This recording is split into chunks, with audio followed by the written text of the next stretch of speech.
The watch in the mud. The pocket watch lay in the wet earth beneath the porch, engraved with a name that didn't belong to the dead man digging for it. By the time Claire Hayes pulled it from the mud, she was already beginning to understand. Nothing in Blackwood was real, including herself. 13 hours earlier, a sharp, digital squelch cut through the dispatch center like broken glass. Claire's left hand flew to the volume dial on the sleek black console, her fingers finding the silver knob in the darkness. Rain lashed against the narrow slit of a window behind her, staccato, relentless. A rhythm that matched the accelerating hum of the servers that lined the walls. The headset pressed against her ear, and she winced. Volume dropping, shoulders tensing. Her eyes narrowed at the oscillating green sound waves playing across the 24-inch monitor in front of her. "He's under the porch, Claire, digging like a dog." Old Man Miller's voice. Frantic, the words tumbling over each other like loose gravel. Claire leaned forward, her chest pressing against the edge of the dispatch desk. Her fingers found the mechanical keyboard. The keys clicked rapidly beneath her palms as she typed the address, 142 Miller Lane, into the amber cursor field. The map of Blackwood, Oregon, appeared on screen, a spiderweb of streets and neighborhoods. And then, a pulsing red dot, placing Miller's call. "What's he digging for, Mr. Miller?" The question hung in the static for half a second. When Miller's voice came back, it was different. Deeper, layered almost, as if two voices were speaking through the same throat, one atop the other. "The earth is full, Claire." The words came in a mechanical monotone, rhythmic, each syllable isolated, stamped out like a metronome. Then, a sound that made Claire's teeth clench, a wet, metallic tearing, like fabric being ripped from inside a tin can. Her eyes widened as the levels on the monitor spiked into the red zone. Feedback. Not human feedback, something else. Something that didn't belong inside the EMT radio spectrum. Claire ripped the headset off her ears. It hit the desk with a sharp clack, the cord snaking across the surface like something alive. She was already moving, jerky, panicked movements, reaching for the heavy wax canvas jacket hanging from the back of her chair. The motion sent her toppled coffee cup spinning across the desk. Brown liquid spread across the laminate surface, dripping onto the floor. She swiped her ID card through the reader by the door. The light turned green. The magnetic lock clicked open with a soft pneumatic hiss, and she burst through the heavy metal exit door into the drenching rain of the parking lot. The cold hit her first, then the wind. Rain, not falling but driving horizontally, soaked through her jacket in seconds. Her keys jingled in her shaking hand. The key fob. The yellow headlights of her patrol cruiser cut through the downpour like searchlights as she hit the unlock button. The car chirped twice. She was inside, door slamming shut, lock engaging with a solid click. The windshield wipers labored against the deluge. She started the engine and pulled out of the lot, tires gripping wet asphalt, heading toward Miller's property on the edge of town. The rain hadn't let up. If anything, it was worse now, falling in sheets that reduced visibility to 30 feet.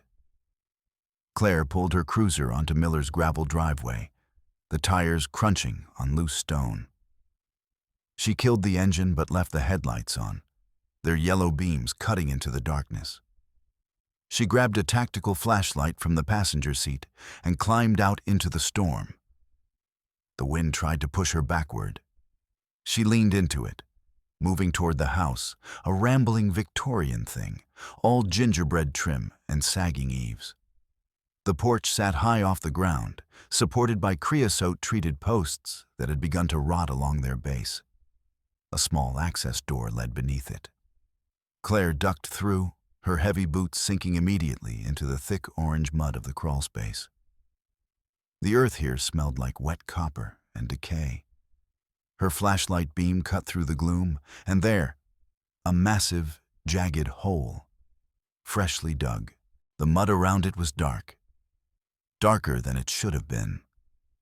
Claire crouched at the edge of the hole, her breathing loud in the confined space. Rain drummed on the wooden porch above her head, a steady percussion that seemed to get louder as she stared into the pit. Her fingers brushed something cold and hard beneath the surface layer of sludge. She reached in, her hand disappearing into the mud up to her wrist. The object was cylindrical, heavy, rusted. She pulled it free and straightened, scraping away the layer of sludge with her thumb. Gritty, metallic. The sound of her own breathing filled the crawl space. The flashlight revealed it fully. A rusted silver pocket watch. The glass was cracked, but on the back, engraved in elegant script, was a name she knew the way she knew her own heartbeat. C. Hayes, 1984. Her father's watch, the one that had disappeared 20 years ago. The one he'd been wearing the last time she saw him. The one that was supposed to be lost forever in the woods behind the old Blackwood High School. Somewhere in a ravine, or a stream, or the infinite dark of her childhood memory. Her heart skipped, stuttered, resumed with irregular thuds against her ribs. But there was something else. In the mud wall of the hole, a second object caught the flashlight beam. A small, white plastic cylinder with a blinking blue light. An electronic tag, modern and utterly out of place. The light pulsed in rhythm, 1 beat per second. On, off, on, off. Claire snapped a photo with her smartphone. The flash illuminated the entire crawl space for a fraction of a second. A bright white burst that printed after images onto her retina. And in that flash, she saw something that made her blood lock in her veins. A tall, shadowy figure standing at the edge of the porch, watching her. She spun around, already moving, the pocket watch still clutched in her hand. But there was nothing there. No sound, no movement. Just the rain and the wind and the empty darkness beneath the porch. She scrambled out, her boots slipping on the slick grass. Something grabbed her ankle and yanked hard. The world inverted. She slammed, chin first, into the mud, pain exploding through her jaw. Teeth gritted, the taste of copper and earth. A hand, latex gloved, connected to an arm. Connected to a body that was moving with surprising speed and purpose.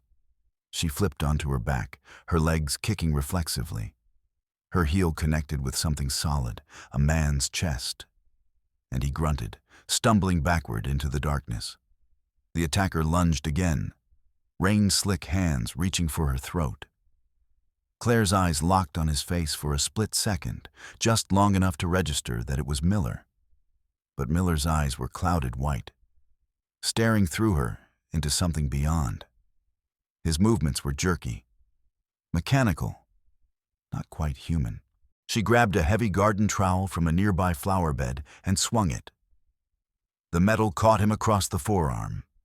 A metallic snick of impact. A sharp cry of pain. Blood immediately washed away by the rain. Claire rolled to her feet and sprinted toward her patrol cruiser. The keys jingled in her shaking hand. The key fob. She fumbled with it, finally hitting the unlock button as the headlights flashed yellow. She reached the door, yanked it open, threw herself inside, and slammed it shut behind her. The lock engaged. She sat in the darkness for 1 breath. 2. Her hands shaking on the steering wheel. Outside, the figure stood in the beam of the headlights. Miller, or what remained of Miller, his clothes soaked through, his eyes still clouded white, his mouth hanging open slightly as if he were listening to something only he could hear. He didn't move toward the car. He just stood there, staring. Claire started the engine and reversed hard. tires spinning on the mud, finally finding purchase. She hit the accelerator and shot forward onto the gravel driveway, fishtailing slightly before the car gripped the road. In her rearview mirror, Miller's figure receded into the darkness. She didn't look back again. She drove toward the sheriff's office, the rain-slick roads blurring past, her hands locked white-knuckled on the wheel. The morning came gray and overcast. Claire sat in a leather chair across from Sheriff Elias Thorne's mahogany desk, turning the rusted pocket watch over and over in her hands. The skin on her chin was bruised purple, a bandage crossing the center of it. Thorne sat in his high-backed leather chair, the watch resting in his large, calloused palms. Smoke rose from a cigar in a glass ashtray. A slow ticking came from somewhere on the wall, a grandfather clock, keeping perfect time. Your father, Thorne said slowly, was a complicated man. Claire's fingers drummed on the armrest of her chair. Tap, tap, tap. The rhythm was driving her crazy, but she couldn't stop. He drank, Thorne continued. He was violent. You know this. Where did you find it? Claire asked. I didn't find it. You did. Under Miller's porch. Which is strange, isn't it? Because your father disappeared in 2004. And Miller has lived in that house for only 5 years. Thorne opened his desk drawer to store the watch in an evidence bag. But Claire's eyes locked onto the open drawer. Inside was a velvet-lined insert, and resting in that insert, polished and gleaming, was another pocket watch, identical to the first, but pristine and ticking. A rapid tick-tick-tick that seemed to mock the silence. Thorne noticed her gaze. His expression shifted like a cloud passing over the sun. He slammed the drawer shut with a loud thwack, and the entire desk shook. The cigar in the ashtray rolled toward the edge. Leave it alone, Claire, he said, his voice dropping to something colder. Your father was a drunk who lost his things. Don't make his past your obsession. He stood, leaning over the desk, until he was inches from her face. Shadows lengthened across the room. His wedding ring caught the light. There are some mysteries that shouldn't be solved, he said. Some doors that shouldn't be opened. Claire didn't move. She stared at the closed drawer, at the faint outline of the velvet beneath the wooden surface, at the man she'd trusted her entire life, now a stranger. The hospital's memory care ward smelled like antiseptic and something else, something chemical and bitter. Claire slid a stolen keycard through the reader and slipped inside. The heavy door closed silently on a hydraulic hinge behind her. The hallway was white and fluorescent, the kind of place where time felt like it was moving at a different speed. She found room 402 easily. The small observation window was reinforced glass, the kind that looked in but didn't quite let you see everything. Through it, Claire could see Miller strapped to a chair. A technician was lowering a translucent helmet over his head, the same size and shape as the one in her nightmares, pulsing with the same blue light she'd seen in the mud. The helmet descended like a predator's jaw. It fit snugly over Miller's skull, and then it activated. The blue light began to pulse in a deep, rhythmic pattern. Thump, thump, thump. A vibration that Claire could feel in her chest, even through the reinforced glass. On a monitor next to the bed, Miller's brain activity was displayed in real time. A topographical map of neural pathways, sections lighting up in red and then fading to gray as the helmet pulsed. The label on the monitor read, Memory Overwrite, Subject 42. Claire pulled out her phone and started to take a photo. But then she saw something that made her hand freeze. Her own face appeared on a side monitor, a file titled Potential Subjects. Her photograph, her birth date, her blood type, her address, everything, all of it stored and cataloged and waiting. She fumbled for her phone, trying to photograph the screen before a hand dropped onto her shoulder. Claire spun around, and her breath caught in her throat. A hospital security guard. Not talking, not asking questions, just reaching for his taser. The electrodes hissed past her ear as she ducked. They thudded into the padded wall behind her, blue sparks dancing on the surface in a pattern that almost looked like writing. Claire drove her shoulder into the guard's midsection, pinning him against the wall. She grabbed his taser hand, twisting it with both of hers. The guard elbowed her in the ribs. She gasped, her grip loosening. He shoved her away, and his sleeve pulled back, revealing his wrist. Beneath the skin, barely visible but glowing faintly blue, was an electronic tag identical to the one in the mud. The device pulsed with that same slow rhythm. Thump, thump, thump. Claire grabbed a heavy metal medical tray from a passing cart and slammed it into the guard's head. He collapsed to the floor, and the tray clattering away across the linoleum. She didn't wait. She ran toward the exit sign, didn't look back, burst through the fire exit into the daylight. The sun hit her face like a slap, and she squinted against the glare, the alarm ringing behind her, getting softer and softer until it disappeared entirely. Thorne's house was a colonial-era mansion on Blackwood's wealthiest street. Claire waited until midnight, then used a pry bar to force the basement window. Glass splinters fell inward, tinkling onto the concrete floor. She climbed through, legs scraping on the frame, and dropped down into the darkness. A small pen light clicked on. The beam swept over rows of steel filing cabinets. Organized, systematic. The work of a man who kept meticulous records. She reached the drawer labeled HL and yanked it open. The metallic rattle echoed through the basement. Inside, a manila folder, and on the folder, typed in plain courier font, Hayes, Claire, Project Phoenix. Claire opened it with hands that were shaking so badly she could barely hold the paper. Inside was a photograph of herself as a child. But the background of the photo wasn't the park where her mother had taken her to feed the ducks.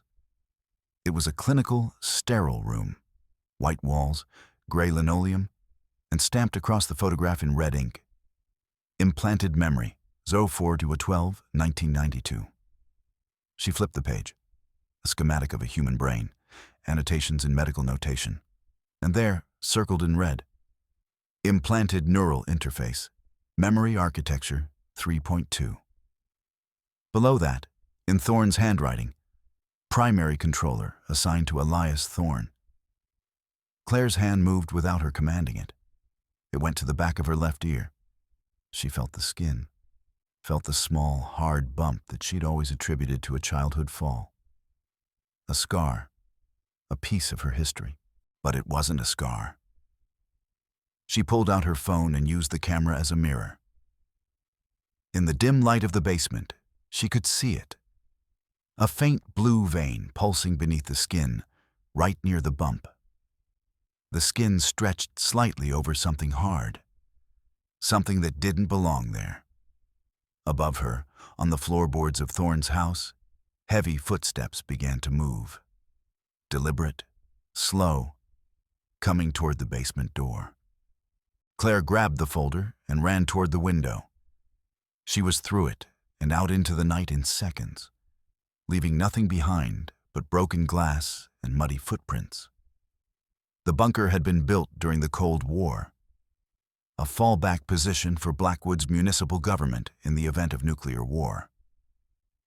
It was located directly beneath the town hall, accessible through a sealed door that most people didn't know existed. Thorne knew about it. Of course he did. He was waiting for her in the main hallway, flanked by 2 deputies, the light a harsh industrial orange. He held a remote control in his hand, smooth plastic, the size of a keychain, with a single red button on its face. The button matched the tracking devices. "You shouldn't have run," Thorne said. Claire charged. She hit the first deputy with a flying tackle, sending both of them crashing into a rack of metal server cabinets. Sparks flew as electronics were crushed. Her momentum carried them both forward, and they slammed into the concrete wall with enough force to knock the wind out of the deputy's lungs. The second deputy grabbed Claire by the hair, throwing her against the concrete wall. Her head bounced off the stone. Stars. A ringing sound. Pain that seemed to originate from somewhere outside her body. She slid down, dazed, and a trail of blood smeared the wall as she fell. Thorne walked toward her. His heavy boots stopped inches from her face. He was looking down at her with an expression of profound sadness, the look of a parent forced to punish a child they love. He pressed the button on the remote. Claire's body seized, her muscles locking, all of them at once, in a violent convulsion that felt like being struck by lightning. Her teeth ground together. Her vision went white at the edges. The blue light beneath her skin flared bright, so bright she could see it even through her closed eyelids. When the convulsion stopped, she was gasping for air. Tears streaming down her face, every muscle in her body screaming. "I saved you from the truth, Claire," Thorne whispered, kneeling down beside her. He grabbed her chin, forcing her to look at him. "I gave you a life. Now I have to take it back." He dragged her toward the reprogramming chair.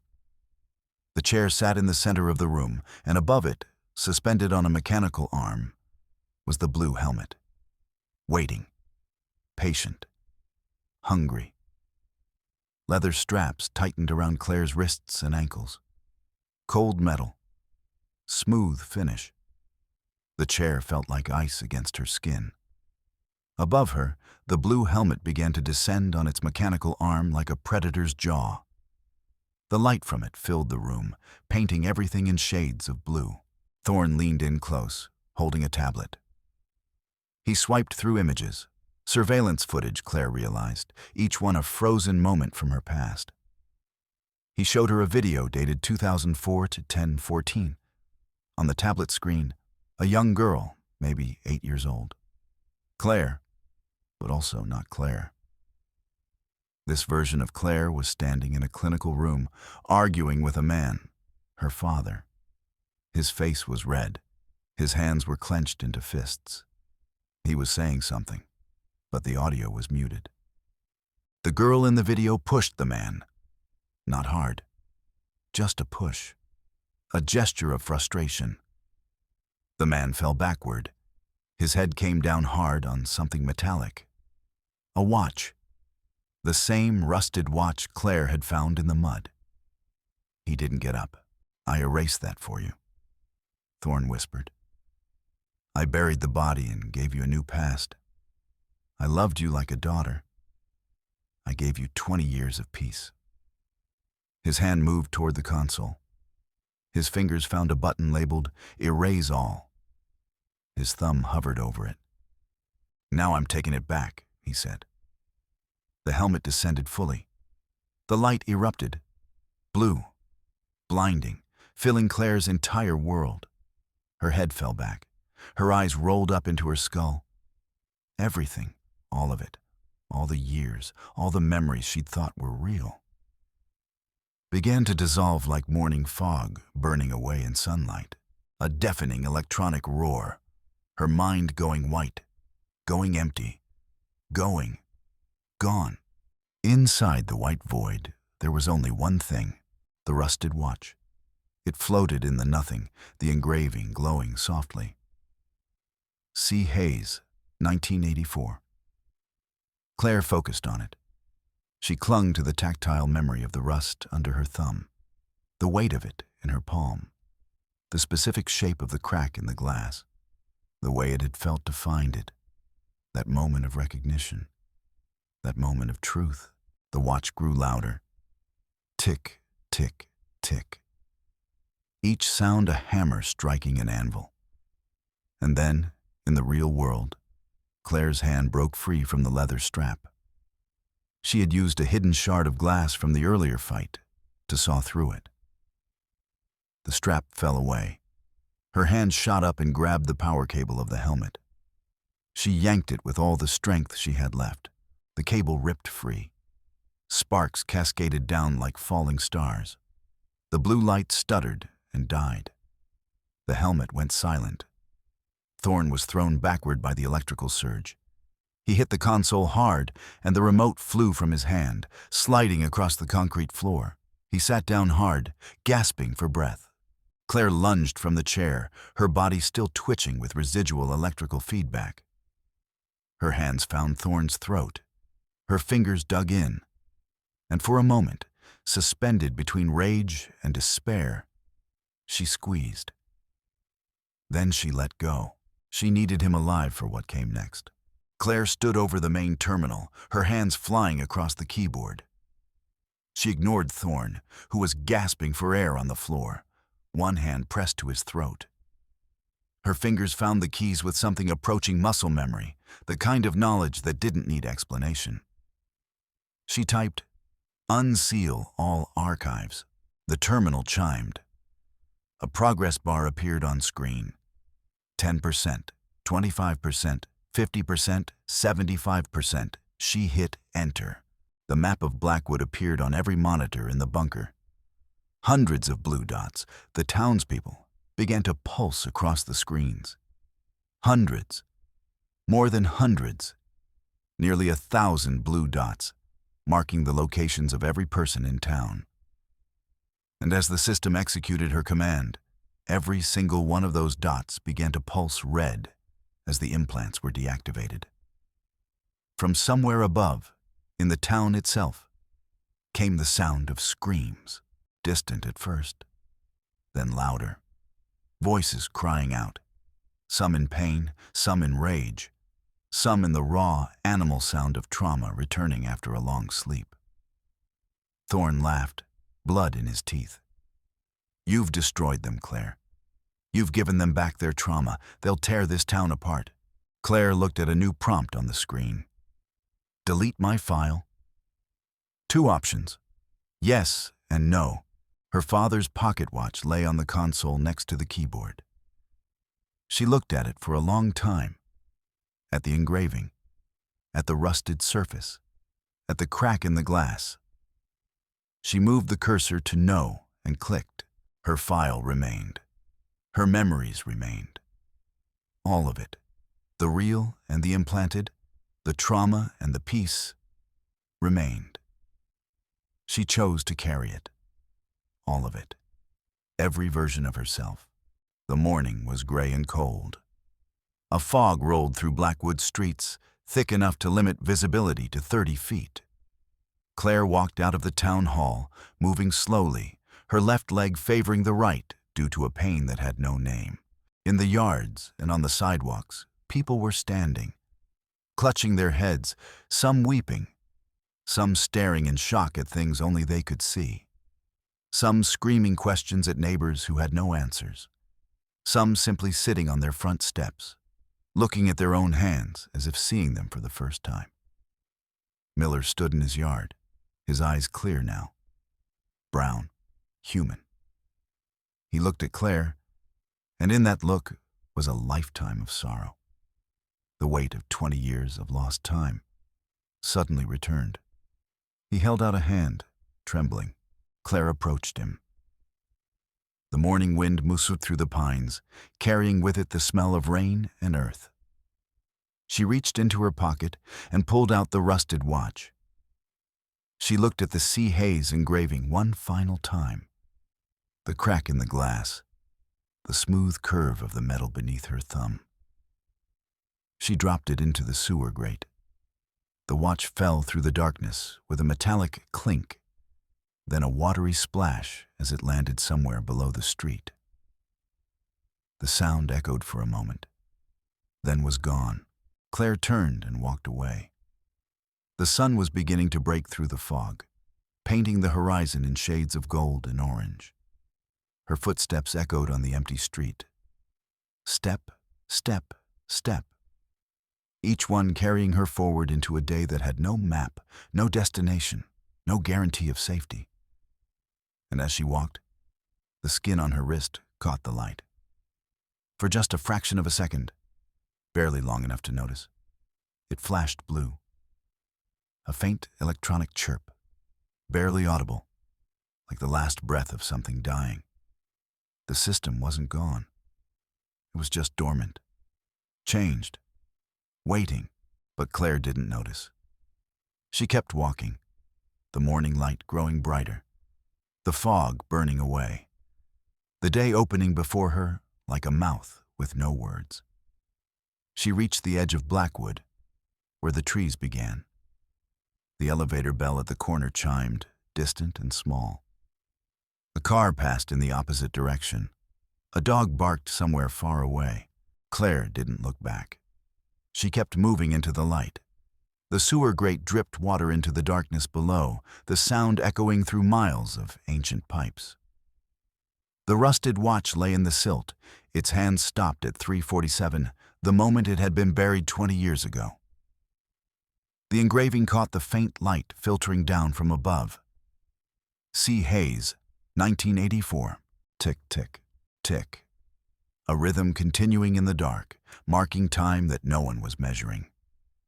A beat that would continue for as long as the mechanism lasted. And in the town above, in the houses and streets, people woke up to memories that didn't feel like their own, carrying the weight of a truth they had never chosen to know. End.